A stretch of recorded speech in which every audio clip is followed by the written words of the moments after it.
છોટાઉદેપુર જિલ્લાના દડી ગામ ખાતેની એક બંધ ડોલોમાઇટ ખાણમાં ખાણ ખનીજ વિભાગે દરોડો પાડીને ગેરકાયદેસર ખનન કરી રહેલા 4 મશીન સહિત કુલ ₹1.60 કરોડનો મુદ્દામાલ જપ્ત કર્યો છે.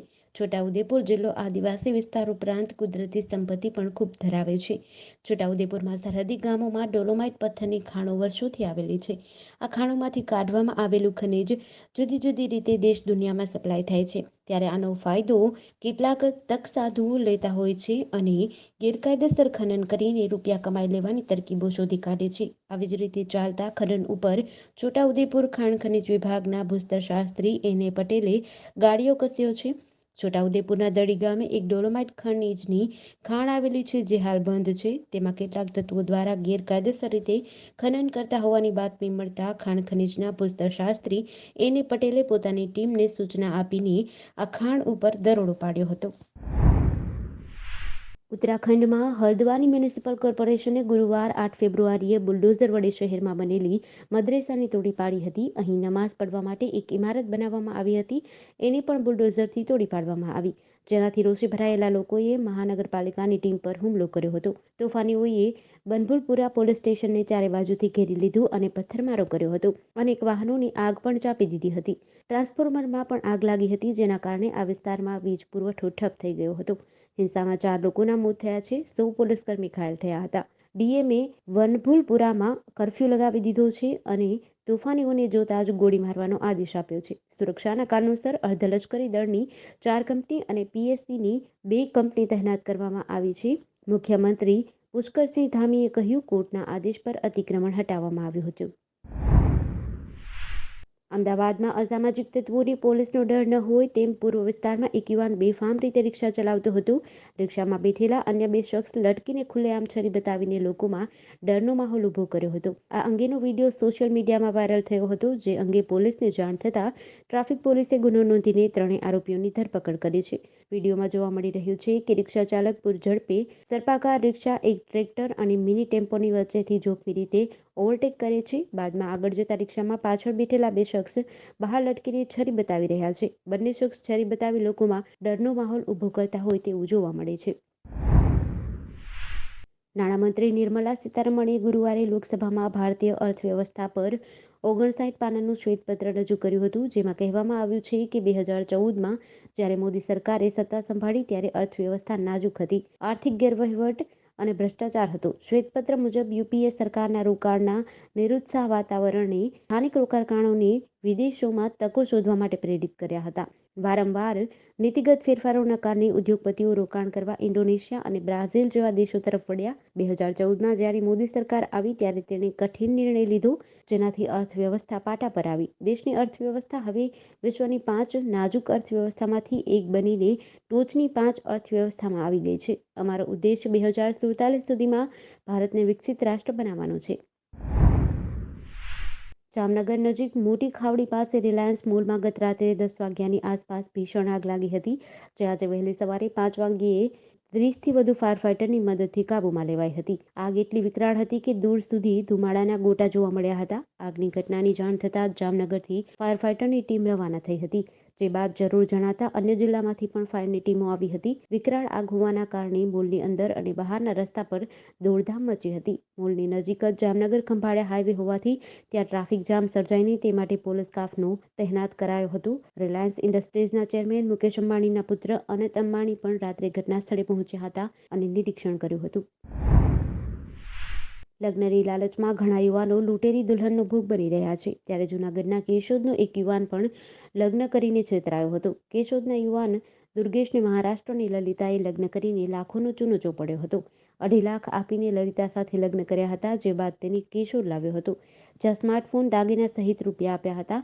છતાં થોડા દિવસમાં જ પોતાની મામીની તબિયત ખરાબ છે તેમજ રક્ષાબંધનનો તહેવાર છે તેમ કહીને તે પોતાના ઘરે રફુચક્કર થઈ ગઈ હતી, જે આજ સુધી પરત ન આવતા યુવકે સમગ્ર મામલે પોલીસ ફરિયાદ નોંધાવી છે.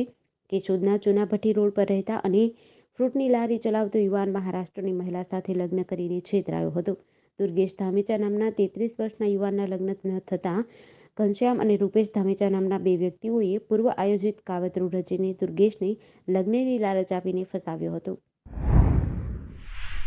રાજકોટ મહાનગરપાલિકાનું નાણાકીય વર્ષ 2024-25નું 2,817.80 કરોડનું ડ્રાફ્ટ બજેટ સ્ટેન્ડિંગ કમિટી સમક્ષ મ્યુનિસિપલ કમિશનર આનંદ પટેલે રજૂ કર્યું હતું, જેનો અભ્યાસ કરી સ્ટેન્ડિંગ કમિટી દ્વારા આજે 2,843.51 કરોડનું બજેટ મંજૂર કરાયું છે.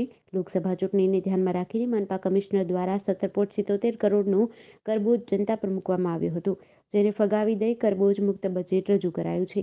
આ સાથે ગુજરાતમાં પ્રથમ વખત ડેપ્યુટી મ્યુનિસિપલ કમિશનરને ગ્રાન્ટમાં ₹15 લાખ આપવા નિર્ણય કરાયો છે. રાજકોટમાં હવે નવો સાઉથ ઝોન બનવાની પણ તૈયારી છે, તેમજ માધવરાય સિંધિયા ક્રિકેટ સ્ટેડિયમનું પણ નવીનીકરણ કરાશે. આજે બજેટ રજૂ કરતા standing committee chairman Jaymin Thackeray જણાવ્યું હતું કે સિનિયર સિટીઝનો તેમજ થેલેસેમિયાગ્રસ્ત દર્દીઓને સિટી બસ તેમજ BRTS બસ સેવામાં આજથી નિઃશુલ્ક મુસાફરી આપવામાં આવશે. ગુજરાતમાં એક જ મહિનાની અંદર બીજી વખત અંધાપા કાંડની સ્થિતિ સર્જાઈ છે. ગત જાન્યુઆરી મહિનામાં અમદાવાદ જિલ્લાના માંડલ ખાતે આવેલી ટ્રસ્ટની હોસ્પિટલમાં મોતિયાના ઓપરેશન બાદ દર્દીઓની આંખમાં ખામી સર્જાતા 21 દર્દીઓને સારવાર અર્થે અમદાવાદ સિવિલ હોસ્પિટલે લાવવામાં આવ્યા હતા. બાદમાં હાઈકોર્ટમાં સુઓ મોટો દાખલ થઈ હતી અને આ મામલે હાઈકોર્ટે સરકરા અને આરોગ્ય વિભાગને ખખડાવ્યું હતું. પરંતુ ફરી એક વખત અમદાવાદની સિવિલમાં આંખની હોસ્પિટલમાં રાધનપુરથી 5 દર્દીઓને મોતિયાના ઓપરેશન બાદ 7 ફેબ્રુઆરીના રોજ અમદાવાદ સિવિલ હોસ્પિટલ લાવવામાં આવ્યા હતા, જેઓની આંખે દેખાવાની તકલીફ હોવાની ફરિયાદ છે.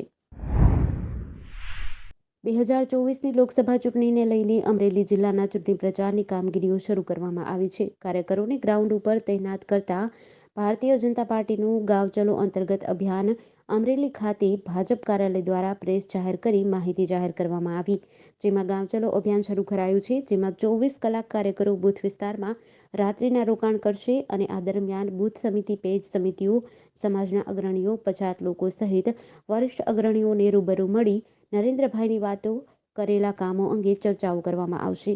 વિવિધ જ્ઞાતિના લોકો, ખેડૂતોને પણ રૂબરૂ ચર્ચા કરાશે, જેમાં અમરેલી જિલ્લા પંચાયત ટીમો 5 ધારાસભ્યો સહિત વિવિધ વિસ્તારમાં ગાંવ ચલો અભિયાનમાં જોડાવાના છે, જેમાં શહેરમાં અને ગ્રામ્ય વિસ્તારોમાં ગાંવ ચલો અભિયાન, જનસંપર્ક અભિયાનમાં અમરેલી જિલ્લામાં 650 જેટલા ગામો અને શહેર વિસ્તારમાં આ અભિયાન પહોંચશે.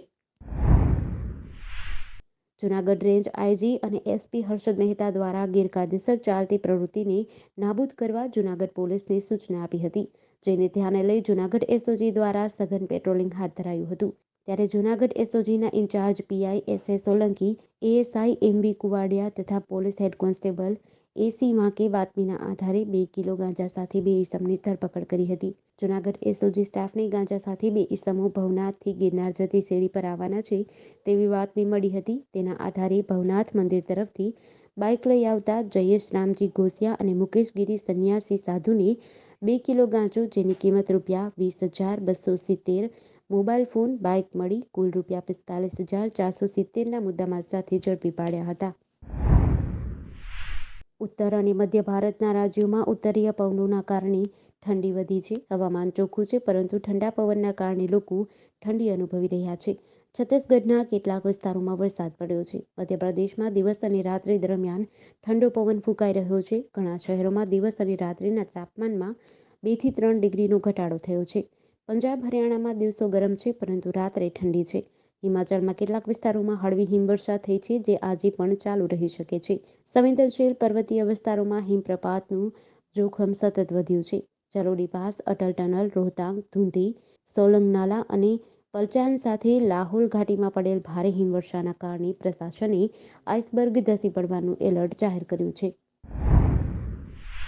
મુંબઈથી અમદાવાદ તરફ જઈ રહેલો ટેમ્પોમાં પારડી 4 રસ્તા બ્રિજ પાસે અચાનક ધુમાડો નીકળતા જોઈને ટેમ્પો ચાલકે ટેમ્પાને સુરક્ષિત રીતે રસ્તાની બાજુમાં અટકાવ્યો હતો, જે બાદ ચાલક નીચે ઉતર્યો. જોકે જોતજોતામાં ટેમ્પોની ડ્રાઈવર કેબિનમાં આગ ભભૂકી હતી.